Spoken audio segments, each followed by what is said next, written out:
بسم اللہ الرحمن الرحیم۔ السلام علیکم معزز ناظرین، آج کی اس ویڈیو میں ہم آپ حضرات کے سامنے عید غدیر کی حقیقت کو بیان کریں گے۔ محترم ناظرین، نبی کریم صلی اللہ علیہ وسلم نے حجۃ الوداع سے مدینہ منورہ واپسی کے موقع پر غدیر خم، جو کہ مدینہ منورہ کے درمیان میں ایک مقام ہے، اس پر خطبہ ارشاد فرمایا تھا، اور اس خطبے میں حضرت علی رضی اللہ تعالیٰ عنہ کی نسبت ارشاد فرمایا تھا، من کنت مولاہ فعلی مولاہ، یعنی جس کا میں دوست ہوں علی بھی اس کا دوست ہے۔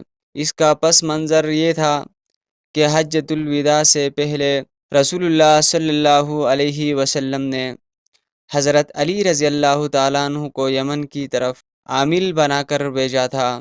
وہاں کے محصولات وغیرہ وصول کر کے ان کی تقسیم اور بیت المال کے حصے کی ادائیگی کے فوراً بعد حضرت علی رضی اللہ تعالی عنہ حضور صلی اللہ علیہ وسلم کے پاس حج کی ادائیگی کے لیے پہنچ گئے۔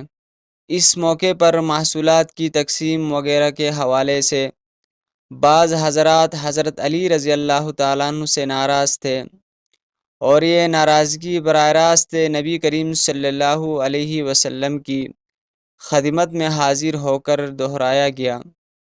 آپ صلی اللہ علیہ وسلم نے انہیں اسی موقع پر انفرادی طور پر سمجھایا اور حضرت علی کی تصویب فرمائی، بلکہ یہ بھی ارشاد فرمایا کہ علی کا اس سے بھی زیادہ حق تھا۔ نیز آپ صلی اللہ علیہ وسلم نے انہیں حضرت علی رضی اللہ تعالیٰ عنہ سے محبت کا حکم دیا، اور حضرت علی رضی اللہ تعالیٰ عنہ کے بارے میں دل میں کدورت اور میل رکھنے سے منع فرمایا۔ چنانچہ ان حضرات کے دل حضرت علی رضی اللہ تعالیٰ عنہ کی طرف سے بالکل صاف ہو گئے۔ وہ خود بیان فرماتے ہیں کہ نبی کریم صلی اللہ علیہ وسلم کے اس ارشاد کے بعد ہمارے دلوں میں حضرت علی محبوب ہو گئے۔ البتہ اسی حوالے سے کچھ باتیں سفر حج سے واپسی تک قافلے میں گردش کرتے رہے۔ آپ صلی اللہ علیہ وسلم نے محسوس فرمایا کہ اس حوالے سے آپ صلی اللہ علیہ وسلم حضرت علی رضی اللہ تعالیٰ عنہ کی قدر و منزلت اور ان کا حق ہونا بیان فرمائے۔ چنانچہ سفر حج سے واپسی پر مقام غدیر خم میں نبی کریم صلی اللہ علیہ وسلم نے ایک خطبہ ارشاد فرمایا، جس میں بلیغ حاکمانہ اسلوب میں حضرت علی رضی اللہ تعالیٰ عنہ کا حق واضح فرمایا، اور جن لوگوں کے دل میں حضرت علی رضی اللہ تعالیٰ عنہ کے بارے میں کوئی شکوہ یا شبہ تھا، اسے یوں ارشاد فرما کر دور فرمایا، جس کا ترجمہ یہ ہے، اے اللہ، جو مجھے دوست رکھے گا وہ علی کو بھی دوست رکھے گا۔ میں جس کا محبوب ہوں گا علی بھی اس کا محبوب ہوگا۔ اے اللہ، جو علی سے محبت رکھے تو اس سے محبت رکھ، اور جو علی سے دشمنی رکھے تو اس کا دشمن ہو جا۔ آپ صلی اللہ علیہ وسلم کے اس ارشاد کے بعد حضرت عمر رضی اللہ تعالیٰ عنہ حضرت علی رضی اللہ تعالیٰ عنہ سے ملے تو فرمایا، اے ابن ابی طالب، آپ کو مبارک ہو، آپ شب شام ہر مومن مرد ہر مومنہ عورت کے محبوب بن گئے۔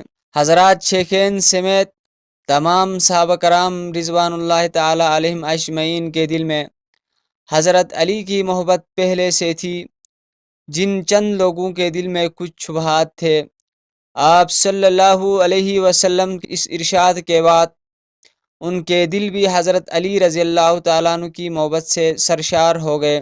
اس خطبے سے آپ صلی اللہ علیہ وسلم کا مقصود یہ بتلانا تھا کہ حضرت علی رضی اللہ تعالیٰ عنہ اللہ کے محبوب اور مقرب بندے ہیں، ان سے اور میرے اہل بیت سے تعلق رکھنا مقتضائے ایمان ہے، اور ان سے بغض و عداوت یا نفرت کدورت ایمان کے منافی ہے۔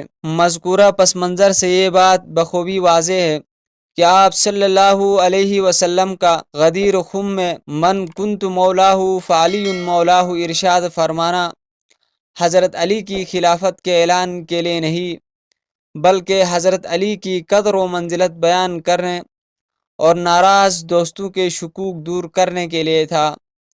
نیز حضرت علی رضی اللہ تعالیٰ عنہ کی محبت کو ایک فریضہ لازمہ کے طور پر امت کے ذمہ داری قرار دینے کے لیے تھا، اور الحمدللہ اہل سنت والجماعت اتباع سنت میں حضرت علی رضی اللہ تعالیٰ عنہ کی محبت کو اپنے ایمان کا جز سمجھتے ہیں، اور بلا شبہ حضرت علی رضی اللہ تعالیٰ عنہ سے اہل ایمان ہی محبت رکھتے ہیں۔ اس خطبے کی حقیقت یہی تھی جو بیان ہو چکی۔ شیعہ حضرات اس سے حضرت علی کے لیے خلافت بلا فصل ثابت کرتے ہیں، اور چونکہ یہ خطبہ ماہ ذی الحجہ میں ہی ارشاد فرمایا تھا، اس لیے ماہ ذی الحجہ کی 18 تاریخ کو اسی خطبے کی مناسبت سے عید مناتے ہیں، اور اسے عید غدیر کا نام دیا جاتا ہے۔ اس دن عید کی ابتدا کرنے والا ایک شیعہ حاکم معز الدولہ گزرا ہے۔ اس شخص نے 18 ذی الحجہ 551 ہجری کو بغداد میں عید منانے کا حکم دیا تھا، اور اس کا نام عید غدیر خم رکھا تھا۔ اولاً تو اس عید غدیر کی شریعت میں کوئی حقیقت نہیں، دوسری طرف ماہ ذی الحجہ کی 18 تاریخ کو خلیفہ سوم امیر المومنین سیدنا عثمان بن عفان رضی اللہ تعالیٰ عنہ کی شہادت بھی ہے۔ اہل ایمان و اسلام کو چاہے کہ اس طرح کی خرافات اور بدعات سے بالکل اجتناب کریں اور دوسروں کو بھی بچائیں۔ الغرض دین اسلام میں صرف 2 عیدیں ہیں، ایک عید الفطر اور دوسری عید الاضحیٰ۔ ان 2 کے علاوہ دیگر تہواروں اور عیدوں کا شریعت میں کوئی ثبوت نہیں، اس لیے نہ منانا جائز ہے اور نہ ان میں شرکت درست ہے۔